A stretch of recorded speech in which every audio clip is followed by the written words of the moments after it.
Hi everybody, this is our, I think, third and final day of reading Harrison Bergeron. Um, we left off last class talking about Harrison. He has finally been introduced to the story, and if you should recall, the title of the story is Harrison Bergeron.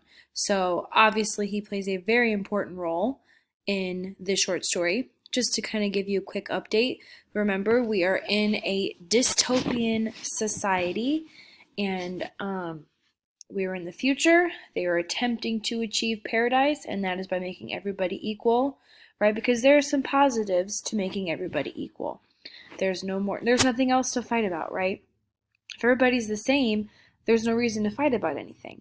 So that's one less thing to worry about. There's no more judging in the world. You don't constantly have to feel like you don't measure up to everybody else.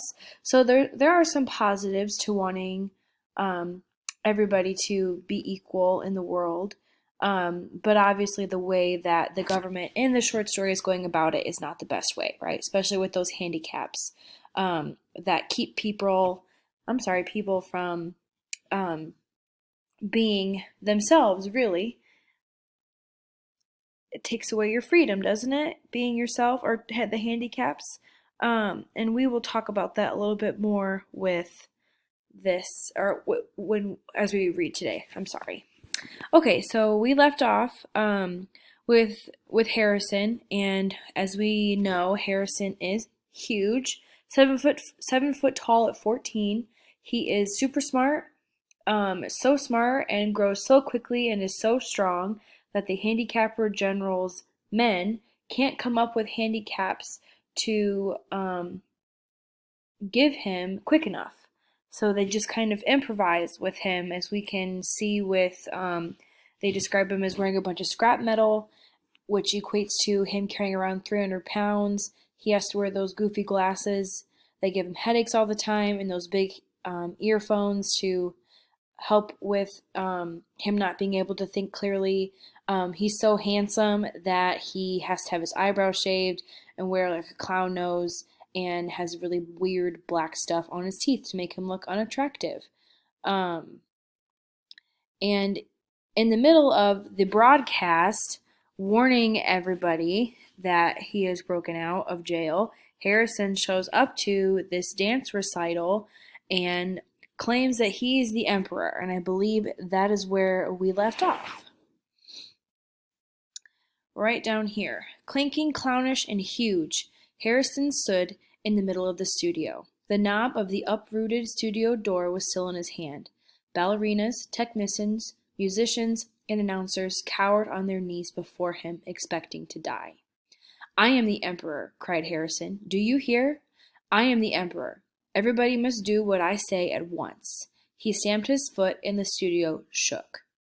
Even as I stand here," he bellowed, "crippled, hobbled, sickened, I am a greater ruler than any man who ever lived. Now watch me become what I can become." Harrison tore the straps of his handicap harness like it was wet tissue paper, tore straps guaranteed to support 5,000 pounds. Harrison's scrap iron handicaps crashed to the floor. Harrison thrust his thumbs under the bar of the padlock that secured his head harness. The bar snapped like celery. Harrison smashed his headphones and spectacles against the wall. He flung away his rubber ball nose, revealed a man who would have awed Thor, the god of thunder. Okay, so we already know that obviously the government feels threatened by Harrison. Otherwise, why would they take him into custody, right, and keep him in jail for as long as they have? But now we understand that they kind of have reason to. Remember, one of the main elements of having a dystopian society is complete conformity from all citizens, okay? If one person steps out of line, that can cause a domino effect. And George even kind of referenced this too. Remember, Hazel and George were talking about possibly tampering with the handicaps that George has, because Hazel sees they make him really tired, and she's concerned about him. And he says, well, if I do it, then everybody else would feel that they could do it too, and then we'd be right back to where we started, as he called it, the Dark Ages, right? And we said that that was basically the time that we're living in currently, our current up-to-date living in 2020. So essentially, one person can be a huge threat, right? And Harrison now is this huge threat. They took him in originally because he's a genius, and they thought he was going to overthrow the government. And now he's broken out of jail and is so strong that he can rip off a harness that is supposed to be able to hold 5,000 pounds, which is crazy. He broke the padlock on the head harness that he had like it was nothing, and stood as if he were the god of thunder, right? As if he were Thor. Compared himself to a god, right? Called himself an emperor. So obviously, Harrison knows that he is this great and powerful thing. Otherwise, he'd be having very big delusions. But just given the description of him, it sounds pretty accurate. So let's go ahead and continue. I shall now select my empress, he said, looking down on the cowering people. Let the first woman who dares rise to her feet claim her mate and her throne. A moment passed, and then a ballerina rose, swaying like a willow. Harrison plucked the metal candy cap from her ear, snapped off her physical handicaps with marvelous delicacy. Last of all, he removed her mask. She was blindingly beautiful. Now, said Harrison, taking her hand, shall we show the people the meaning of the word dance? Music, he commanded. The musicians scrambled back to their chairs, and Harrison stripped them of their handicaps too. Play your best, he told them, and I'll make you barons and dukes and earls. The music began. It was normal at first, cheap, silly, false, but Harrison snatched two musicians from their chairs, waved them like batons as he sang the music as he wanted it played. He slammed them back into their chairs. The music began again and was much improved. Harrison and his empress merely listened to the music for a while, listened gravely as though synchronizing their heartbeats with it. They shifted their weight to their toes. Harrison placed his big hands on the girl's tiny waist, letting her sense the weightlessness that would soon be hers. And then, an explosion of joy and grace into the air, they sprang. Not only were the laws of the land abandoned, but the law of gravity and the law of motion as well. They reeled, whirled, swiveled, flounced, capered, I'm not sure what that word is, guys, I'm going to be honest, gambled, and spun. They leaped like deer on the moon. Okay, so this is pretty big, right? Remember, I told you, one person is a threat, right? It doesn't matter who they are, and in this instance, it is Harrison. And he is obviously showcasing how much of a threat he is because he challenges people around him to rise up with him. And the one ballerina does, right? And he takes off her handicaps, and we can all see how beautiful she is, right? And how graceful and wonderful of a dancer she is, which is the complete opposite of the whole reason that she had the handicaps on, right? Then he does the same thing to the musicians. And when they don't play the way he wants them to, he fixes it. And honestly, it's almost as if Harrison is playing God in this moment. Okay, I mean, he compares himself pretty close to one anyway, being an emperor, reveling with Thor, the god of thunder, right? So it's obvious that Harrison thinks pretty highly of himself, but it's almost justified because he can do these amazing things. He is so strong and so smart and so many other things that I can't even begin to explain, that he can pick up musicians and wave them like batons and show them what tune he wants them to play in, and they do it. It's amazing. So let's continue, okay? There's a reason that they had him in custody, and this is why. The studio ceiling was 30 feet high, but each leap brought the dancers nearer to it. It became their obvious intention to kiss the ceiling. They kissed it.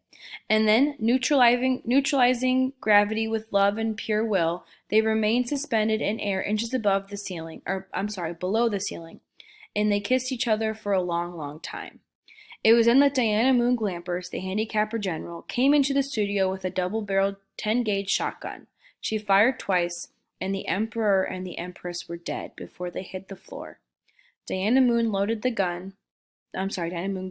loaded the gun, aimed it at the musicians, and told them they had 10 seconds to get their handicaps back on. It was then that the Bergeron's television tube blurred out. Hazel turned to comment about the blackout to George, but George had gone into the kitchen for a can of beer. George came back with the beer, paused while the handicap signal shook him, and then he sat down again. "You've been crying?" he said to Hazel. "Yep," she said. "What about?" he said. "I forget," she said. "Something real sad on television." "What was it?" he said. "It's all kind of mixed up in my head," said Hazel. "Forget sad things," said George. "I always do," said Hazel. "That's my girl," said George. He winced. There was a sound of a riveting gun in his head. "Gee, I could tell that one was a doozy," said Hazel. "You can say that again." "Gee," said Hazel. "I could tell that one was a doozy." All right, guys, that's the end of our short story. So this one has a little bit more of a resolution, probably not the one you wanted, and I apologize. But Harrison had to die, right? Harrison and the ballerina, because she went against everything that was told to them. And so did Harrison, right? They posed a threat to the overall community. Harrison was shaking things up, and that couldn't happen. And so he had to be neutralized, right? And that was the whole reason that he had to die. They tried to maintain him with the handicaps, and that obviously didn't work. And for a couple of minutes, he was on top of the world, quite literally, right? He was so in love with this ballerina, and they were so free that they were suspended in the air, they were floating, and then obviously they had to be brought back down to the real world, right? At least in this case. I wish we could have more of, a discussion instead of me just talking to you through a computer screen. But the ending, especially with his parents, it's really sad because obviously their son just died, but they don't have any realization that's what happened.